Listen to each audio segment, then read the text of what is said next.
কিছুদিন আগে বাংলাদেশ জামাতে ইসলামী কুষ্টিয়া জেলা শাখার উদ্যোগে 550 আলেমকে দাওয়াত দিয়েছিল। সব ঘরানার আলেমরা এসেছিল। 550, 3.5 ঘন্টা 4 ঘন্টা আমরা আলোচনা রেখেছি কোরআন হাদিস দিয়ে। কোনো বাধা নেই, কোনো উস-বিস নেই। আপনি বলেন তো 5 তারিখের আগে আগস্টের 550 না 5.5 জন আলেম এক জায়গায় হলে 10টা মামলা হয়ে যেত। কোথা থেকে আল্লাহ কোথায় আমাদেরকে পৌঁছিয়ে দিয়েছে, এ নিয়ামতের শুকরিয়া আদায় করা দরকার না? আসলে এই নিয়ামত এর শুকরিয়া আদায়ের মাধ্যম 3টা। আপনাদেরকে আমি খুব শর্টকাটে বলছি। পৃথিবীতে যে কোনো নিয়ামত যদি পান, নিয়ামতের যে শুকরিয়া আদায় এতদিন শুনেছেন যে আলহামদুলিল্লাহ বললেই হয়ে গেল না, এটা একটা বাক্য।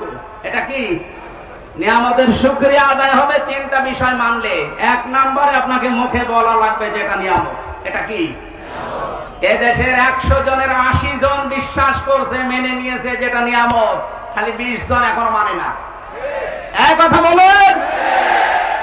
হোস্টেলে খাবার খায় 100 জন, সকালবেলা ওদের দেওয়া হয় পাউরুটি আর কলা।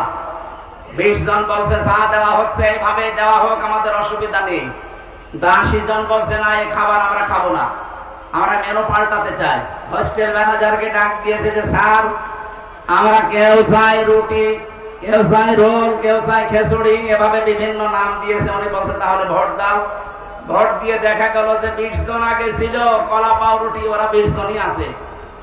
বাকি ভোট দেওয়ার পরে 15 জন চেয়েছে রোল, 18 জন চেয়েছে চিড়া, 19 জন চেয়েছে হয়তো খিচুড়ি। এভাবে ভাগ ভাগ করে দেখা গেল যে 80 জন ভাগ হয়ে 20 পর্যন্ত আর যেতে পারে না। এটা বললাম এই কারণে, এখন কিন্তু সময় ঠিক ওই কায়দায় চলছে। এই কথা বলছেন। আমরা সংখ্যা এখন কম না। 5 তারিখের পর থেকে আজকের 11 তারিখ, আজকে 11 তারিখ না, 1 মাস 6 দিনের রিপোর্ট আমরা পেয়েছি, বিবিসি রিপোর্ট দিয়েছে।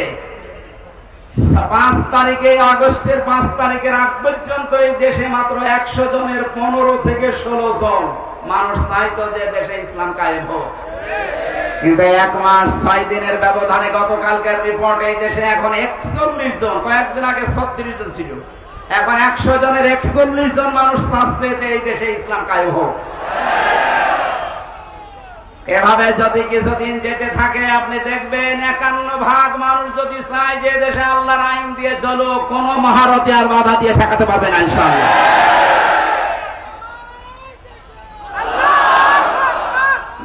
আমার কথা শেষ করতে বসা বসা। সম্মানিত ভাইরা, আমরা 80 জন, এরপরও আমরা 20 জনের সাথে পারছি না, কারণ ওরা সব এখনো কলা পাউরুটি দিয়ে আছে। কথা বলেন। আমরা 80 জন যদি এখন ভাগ ভাগ হয়ে 15, 17, 18, 19 যায়, 20 পার হতে না পারি, কিয়ামতের আগে কিন্তু এদেশে আল্লাহর বিধান আসবে না। আমরা চাই ছোটখাটো বিষয়ে সব মতপার্থক্যবাদ।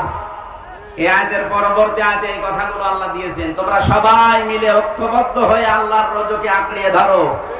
মাওলানা মামুনুল হক হাফিজাহুল্লাহ 3 বছর আমার সাথে ছিল পাশের রুমে। উনি মাঝে মাঝে আমার বলতেন, হামজা, বাইরে ভাবতাম কি আর ভেতরে এসে দেখছি কি। আমরা মারামারি করতাম বাইরে, 5 কলিনা 3 কলিনা লম্বা টুপি এই নিয়ে। মওদুদী রহমতুল্লাহ আলাইহির এই ভুল আমরা ধরতাম।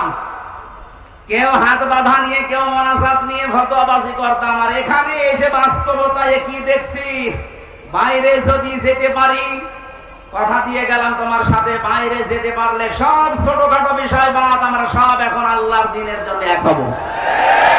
আমি দেখতে পাচ্ছি ইউনিয়নের কথা রাখতেছে, সব ধরনের ইসলামী মাইন্ডের হোক আর যারা উদারপন্থী এই দেশে আছে, জালেম বাদ দিয়ে, তারা সব এখন প্রায় এক হয়ে গেছে। যেহেতু এটা ফরজ উনি উপলব্ধি করেছে, উনি তো আর আমার মতো ছোটখাটো হুজুর না, শাইখুল হাদিসের বেটা শাইখুল হাদিস। এক কথা বলে দেখানো যে সিদ্ধান্ত নিয়ে উনি এগিয়ে এসেছেন।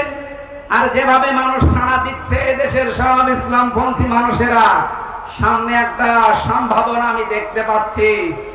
ভেতরের অবস্থাটা বাইরে এসে এখন যেটা বুঝলাম, আমার আল্লাহ মনে হয় চাচ্ছেন যে তার কালাম দিয়ে আমাদের এই দেশটা চলুক।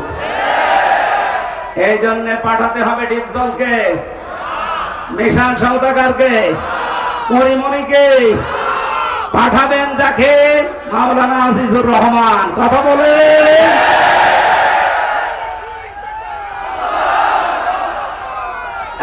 একটু চুপ করো। সেদিন সিরাজগঞ্জে যাবার পরে আমি নেতৃত্বের গুণাবলী 8টা এর উপরে কথা বলেছিলাম। এক জালেম এসে বলছে, হুজুর ওয়াজ হচ্ছে না রাজনীতি হচ্ছে? এইটাই আসলে আজ এতদিন পর্যন্ত আমাদের আদর্শ ঠিক করতে পারি নাই, এই কারণে মাথার উপরে যাদের ঝড়ি ছিল আমাদের পর্যন্ত আসে না। রাসূলুল্লাহ আবু জাহেলের মাথা থেকে, আবু লাহাবের মাথা থেকে খাদ্যের ছড়ি যখন আবু বকরের মাথায় দিয়েছেন, ওমরের মাথায় দিয়েছেন, এতদিন যারা খাবার পায়নি এখন খাবারের অভাব হয়নি। ঝড়ি তো একই ছিল, শুধু মানুষ পাল্টিয়েছে। কথা বলেন ঠিক কিনা? আমরাও তো ঝড়ি ঠিকই আছে, শুধু পাল্টিয়ে চাকলাদার মার্কা লোককে বাদ দিয়ে আমরা আজিজুর মার্কা লোক চাই। ঝড়ি ঠিকই থাকবে, খাবারের অভাব হবে না ইনশাআল্লাহ। আপনি কি বেশি বলে ফেললাম? না, কিসের বেশি, কম হয়ে গেছে। আমি যেটা বিশ্বাস করছি কোরআন পড়ে কোরআন দেখে, সেটাই আমি জানাচ্ছি। খালি ঝড়ি পাল্টিয়ে দেন, এদেশে কোনো কিছুর অভাব নেই, শুধু সৎ নেতৃত্ব আর যোগ্য বন্টনের অভাব। এই কারণে আমরা খাবার পাই না। এগুলো ফিরিয়ে দেন, দেখেন কি হয়। আপনাদের এলাকা তো সাক্ষী, মাওলানা রিয়াসাত আলী একবার বলছে না কেন? এই পাশের থানায় ছিল কে? মুহাদ্দিস আবু সাইদ। এর চাইতে জ্বলন্ত সাক্ষী আর কি চান? দিয়ে দেখেন তো এরকম মানুষকে। আমি কথা দিয়ে যাচ্ছি, যদি যা বলছি না মেলে, আমি জীবনে মাহফিলে আর কোরআনের কথা বলবো না, আপনাদের মতো হয়ে যাবো। যান। এই জন্য আল্লাহ ভালো কাজ দেখলে যদি আমাদের ভালো লাগে, আনন্দ লাগে, অন্যায় দেখলে যদি কষ্ট লাগে, দুঃখ পান, বুঝবেন যে আপনার ভেতরে আর যা থাক ঈমান আছে। এইরকম ঈমানদারকে আল্লাহ ডাক দিয়েছেন, ইত্তাকুল্লাহ, আমি আল্লাহকে ভয় করো। তাকওয়ার ব্যাখ্যা এতদিন পর্যন্ত কি শুনেছেন আমি জানি না। অনেকে মনে করে তাকওয়া মানে বিশাল সুব্বা গায়ে দিয়ে, পাগড়ি মাথায় দিয়ে, হাতে একটা তসবিহ নিয়ে শুধু এই সারের মতো পান খাবেন। না, পান খাই না। আমি দেখেছিলাম বাস্তবে পাবনা একবার, এক হুজুর আমার আগে ওয়াজ করছে, আমার ভাইরা, আমার এই পীর এত বড় আল্লাহর ওলি, প্রতিদিন 30টা করে পান খায়, প্রতি পানে হাকিমপুর জর্দা খায়। মরিদরা বলছে সুবহানাল্লাহ। এইটাই যদি সুবহানাল্লাহ হয়, নাউজুবিল্লাহ হবে কোন জর্দায়? আপনাদের এলাকায় যেহেতু এই জিনিস তৈরি হয়, এই জন্য ওই জিনিসের কথা তো বলা যাচ্ছে না। এটা কি এখনো তৈরি হচ্ছে? আমি আকিস গ্রুপে চাকরি করতাম 8 দিন হাসপাতালে ঢাকাতে। ডাক্তার মোহাম্মদ মহিউদ্দিন আকিস সাহেবের বড় ছেলে। বলেছিলাম, স্যার এই অখাদ্য কুখাদ্য একটু বাদ দিয়ে অন্তত খাদ্য তৈরি করেন মানুষের। ওনারা মনে হয় এটা বেঁচে দেওয়ার কথা। কি করেছে আমি তো 3 বছরের ভেতরে আমি আর জানি না। এই যে এইরকম দৃশ্য দেখলে আমরা আল্লাহর ওলি মনে করি, তাকওয়াবান মনে করি না। তাকওয়া হচ্ছে যেখানে যিনি দায়িত্ব পালন করবেন ওই জায়গাতে শিক্ষা এবং দীক্ষা নিয়ে, কথাগুলো খেয়াল করে, যেখানে যেই লোকটা বসবে, দায়িত্ব পাবে, ওই বিষয়ের উপরে তার শিক্ষা লাগবে, প্রশিক্ষণ লাগবে, এবং বাস্তবে সে যেন সুচারুরূপে কাজটা আঞ্জাম দিতে পারে। এর আরবি নাম তাকওয়া। এইটাই করতে চাই বাংলাদেশ জামাত ইসলামী এবং ইসলামী ছাত্র শিবির। আমি বাস্তব দেখছি, এই কারণে বলছি, যোগ্যতা সম্পন্ন মানুষ শিক্ষা এবং দীক্ষা দিয়ে জায়গায় তুলে দেন, আল্লাহর কসমে দেশটা দাঁড়িয়ে যাবে ইনশাআল্লাহ। একটা নাস্তিক, আল্লাহ বিশ্বাস করে না, অধ্যাপক আনিসুর রহমান, এর একটা ঘোষণা দিয়েছে, বাংলাদেশ জামাত ইসলামী এবং ছাত্র শিবিরের হাতে 5টা বছর তুলে দেন। উনি গ্যারান্টি দিচ্ছে দেশে দুর্নীতি, চুরি, অন্যায়, অবিচার সব 5 বছরে বিদায় নিয়ে চলে যাবে।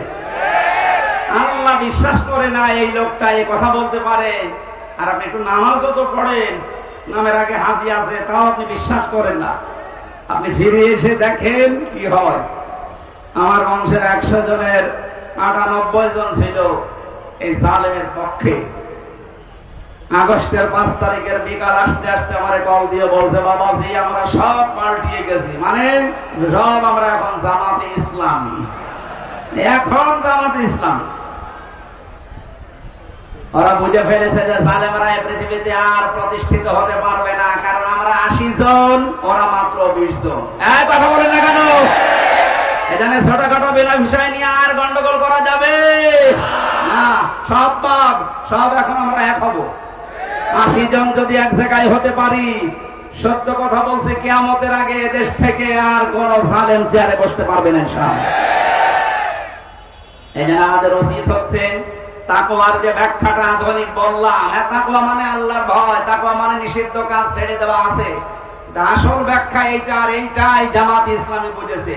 এজন্য যোগ্যতা সম্পন্ন মানুষ তৈরি করার, শিক্ষা দেওয়া, প্রশিক্ষণ দেওয়া, ওই জায়গা চালানোর মতো কোয়ালিটি তৈরি করে বসিয়ে দেওয়া, এটা যদি সত্যি আমরা করতে পারি, এই তাকওয়া, আল্লাহ কি জানিয়েছেন? ওয়ালাউ আন্না আহলাল কুরা আমানু ওয়াত্তাকাউ লাফাতাহনা আলাইহিম বারাকাতিম মিনাস সামাই ওয়াল আরদ। আল্লাহ বলেন, আমার উপর ঈমান আনার পরে যদি তাকওয়া অবলম্বন করতে পারো, তার মানে এইভাবে যেভাবে প্রশিক্ষণ দিয়ে 3 মাস 6 মাস 1 বছর পরে পরে খুঁটি বানায় এক একটা, এভাবে যদি তৈরি করে নিতে পারো, আমি আল্লাহ গ্যারান্টি দিচ্ছি, লাফাতাহনা লামে তাকিদ সুপারলেটিভ ডিগ্রি, এটা যত রহমত বরকতের দরজা আকাশ জমিনে আছে, আমি আল্লাহ সব খুলে দেব। জোরে বলেন সুবহানাল্লাহ। এটা আমরা দেখতে চাই না, চাই না? লাফাতাহানা দিয়েছেন আল্লাহ, আল্লাহর গ্যারান্টি মিথ্যা মনে হয়? বলেন 100% বিশ্বাস করি আল্লাহর কোরআনের এই সূরা আনআমের না আরাফের 96 নম্বর আয়াতটা আল্লাহ যখন গ্যারান্টি দিলেন, ঈমান আছে তোমাদের, এই অনুযায়ী তাকওয়া অবলম্বন করো, যোগ্য ব্যক্তি তৈরি করে যোগ্য জায়গায় তুলে দাও, আমি আল্লাহ পাক এই 2টা শর্ত দেখলে আকাশ আর জমিনের বরকতের দরজা খুলে দেব। কত হাজার কোটি টাকা পাচার হয়েছিল, 4 ভাগের 3 ভাগ ফেরত আসতেছে ইনশাআল্লাহ। যারা দায়িত্বে আছে এই মানুষগুলো যদি এই করতে পারে, যাদের ভেতরে 100% তাকওয়া, ডক্টর আইনাতুল্লাহ আব্বাসী কয়েকদিন আগে ঘোষণা দিয়েছে, তাকওয়াবান মানুষগুলো যদি সত্যি চেয়ারে বসতে পারে, শুধুমাত্র টাকা যা পাচার হয়েছে এগুলো না, যারা এখনো বন্ধ করে রেখেছে ওইগুলো আল্লাহ ফেরত নিয়ে এসে দেবে ইনশাআল্লাহ। এক দরবেশের দিকে তাকিয়ে দেখলাম 36,000 কোটি টাকা ঋণ করেছে। দরবেশের অবস্থা যদি এই হয়, যারা ধরবেশ এদের অবস্থা কোন জায়গায়? সব কয়টা বিভাগেরা এমন জায়গায় পৌঁছিয়েছিল, শয়তান দেখে হাসতো যে আমি আর কি শয়তানি করবো, এটা আমার চাইতে বড় শয়তান। এই জন্য তাকওয়ার আমি এখানে 9টা ব্যাখ্যা পেয়েছি, সংক্ষেপ করছি। আপনারা একটু তাফসিরে ফি জিলালিল কোরআনটা একটু দেখবেন। এটা আমি জেলখানায় থাকতে বেশি বেশি স্টাডি করেছিলাম, এই জন্য রেফারেন্স গুলো এখান থেকে বলা হয় বেশি। ওয়ালা তামুতুন্না, মৃত্যুবরণ করবা না, ইল্লা ওয়া আনতুম মুসলিমুন, যতক্ষণ মুসলমান হতে না পারো। এই ঘোষণা কার? আরো জোরে বলেন। মুসলিম শব্দটা ইসলাম থেকে, সিলমন থেকে এরকম ভাগ ভাগ করে এসেছে।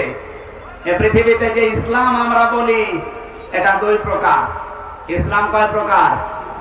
আরো জোরে বলেন। একটা ইসলাম হচ্ছে প্রাকৃতিক ইসলাম, আর একটা হচ্ছে শরঈ ইসলাম।